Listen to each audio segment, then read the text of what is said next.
Hello friends, எதுக்காக இந்த வீடியோன்னு பார்த்தீங்கன்னா, புதுசாக பார்க்குறவங்களுக்கு தெரியாது. என்னோடய சேனல் பார்க்குறவங்களுக்கும், என்னோடய சப்ஸ்கிரைபர்களுக்கும், என் ஃப்ரெண்ட்ஸுங்களுக்கும், என் வெல்விஷருங்களுக்கும் நல்லா தெரியும் என்னையை பற்றி.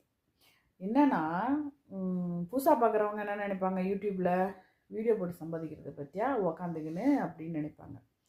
ஆனால் என்னோடய சப்ஸ்கிரைபர்களுக்கும் எனக்கு என் வீடியோ பார்க்குறவங்களுக்கும் நம்ம 5 வருஷமாக வச்சுக்கிறோம் அந்த சேனலு. கொட்டு தான் எங்கேருந்தோ. நானும் எங்கேயாவது பிச்சுக்கிட்டு கொட்டுதான்னு பேரை பார்க்குறேன், ஒன்றுத்தையும் காணும்.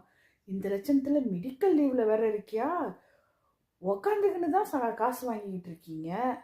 அப்படியா? ஃப்ரான்ஸில் வந்து மெடிக்கல் லீவ் போட்டால் தலைவாணியை தூக்கிக்கிட்டு காசு வைக்கிறான். நம்மளை எங்கே வைக்கிறான்னு நானும் தேடி பார்க்குறேன், ஒன்றும் கிடைக்கல. நாங்கள் வந்து கால் வலிக்கு வந்து சுடுத்தண்ணிக்கு பேக்கும் சாமியை வேண்டிக்கிறதுக்கு ஜவமாலையும் வச்சுக்கிட்டு உக்காந்துருக்கோம். இதுதான் எங்கள் தலைவாணி கடிலெலாம் இருக்குது. எந்த ஃப்ரான்ஸுக்காரன் மெடிக்கல் லீவ் போட்டவொன்னே தூக்கி கொண்டாந்து தலைவாணியை தூக்கு, நான் வைக்கிறேன் உனக்கு காசுன்னு சொல்லிட்டு வச்சுட்டு போகிறான்னு தெரியல. எங்கள் வீட்டில் எல்லா தலைவாணியும் நானும் தூக்கிட்டு பார்க்குறேன், எதுவும் இருக்க மாட்டேங்குதே. உழைக்கிறவங்களுக்கு தாங்க தெரியும். உழைச்சி ஒரு நாளைக்கு 10 மணி நேரம் நின்று வேலை பார்ப்பேன். எனக்கு இன்றைக்கி கால்வலி பிரச்சனை 3 மாதமாக அரைமாலாதி, அதாவது மெடிக்கல் லீவில் இருக்கிறேன். 10 பைசா கிடையாது. இன்னைக்கு உட்காந்துக்குது இங்கே 3 மாதமாக ஒன்றும் இல்லாமல். பேசுகிறது ஈஸியாக பேசிடலாம். ஃப்ரான்ஸில் அந்தமாரி காசு கொடுத்துட்டு யூடியூப் செய்கிறாங்க. யூடியூப்லேயே அந்தமாரி காசு கொடுத்துதுன்னு 2 நாளைக்கு மட்டும்தான் வீடியோ ஆரம்பித்தேன். 3 சப்ஸ்கிரைபர் காணப்பட்டாங்க. அதுங்களுக்கு என்ன பிரச்சனையோ தெரில. ஏம்ல இப்படி பேசுகிறீங்க? இந்தமாரிலாம் அதாவது உக்காந்துக்கின்னு காசு உட்காரவங்களாம் விட்டு விடுறீங்க. உழைச்சிக்கிட்டு இந்தமாரி ஓடி போய் உடஞ்சி போய் உட்காந்துருக்கவங்களெல்லாம் மாரி பேசாதீங்க. வச்சு போடுவேன். இதுக்கு பின்னாடி ஒரு வீடியோ ஜாயின் பண்ணுறேன்.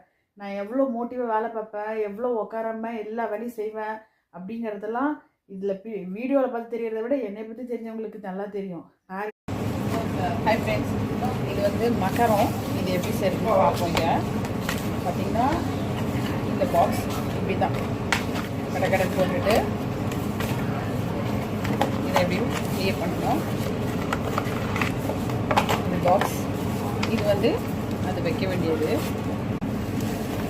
இதை பார்த்தீங்கன்னா இந்த இடத்துல டேட்டு ஒட்டிடணும். இது என்னென்னு பார்த்தீங்கன்னா எத்தனை ஃப்ளேவரில் அது இருக்குதுன்னு சொல்கிறது. அப்போது இதை எடுத்துகிட்டு இந்த பேக்கில் இப்படி ஒட்டிடணும். இப்போது பாக்ஸ் ரெடி ஆயிடுச்சு. இந்த பாக்ஸ் ரெடி ஆயிடுச்சு. இப்போ இந்த பாக்ஸில் சென்டரில் இதை வச்சு இப்போ இதில் வந்து தள்ளி மை ஒர்க். Bye.